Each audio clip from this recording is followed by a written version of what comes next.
সৈয়দ ফজলুল করিম পীর সাহেব চরমনাই, মুফতি ফজলুল হক আমিনী থেকে আল্লামা আহমদ শফি রহমতুল্লাহ আলাইহি, জুনায়েদ বাবু নগরী, সকলেই কাদিয়ানীদের খতমে নবুয়ত, এই কাদিয়ানীদের অমুসলিম রাষ্ট্রীয় ঘোষণা শুনে যেতে চেয়েছেন, দেখে যেতে চেয়েছেন।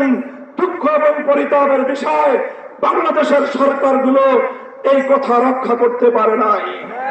আমাদের আমির হেফাজত আল্লামা মহিবুল্লাহ বাবু নগরী হায়াতে আছেন, তার নেতৃত্বে পীর সাহেব মধুপুর যেটা তুলেছেন, এবার কাদিয়ানীদের অমুসলিম ঘোষণা দাবি আদায় করার জন্য যদি প্রয়োজন হয় আবার 5 মের মতো ঢাকা আদায় করতে হবে।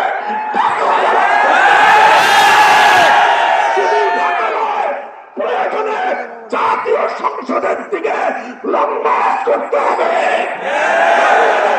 অবরুদ্ধ করতে হবে, সকল রাজনীতি বন্ধ করে দিতে হবে, পার্লামেন্ট অচল করে দিতে হবে, সচিবালয় বন্ধ হয়ে যাবে, বাংলাদেশ থমকে দাঁড়াবে। কাদিয়ানীদের অমুসলিম ঘোষণার দাবি আদায় করতে হবে।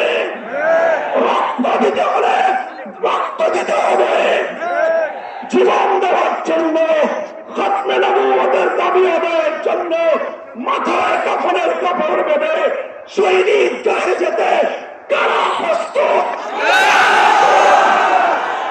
ইনশাআল্লাহ এই দাবি আদায় হবে। আর যদি সরকার গুলো দাবি আদায় করতে ব্যর্থ হয়, আগামী দিনে আমরা পার্লামেন্ট গঠন করব, আমরা ক্ষমতায় যাব, আমরা কাদিয়ানীদেরকে জাতীয় সংসদে আইন পাস করে কাফের ঘোষণা করব, ইনশাআল্লাহ। নাসরুল মিনাল্লাহি ওয়া ফাতহুল করিম।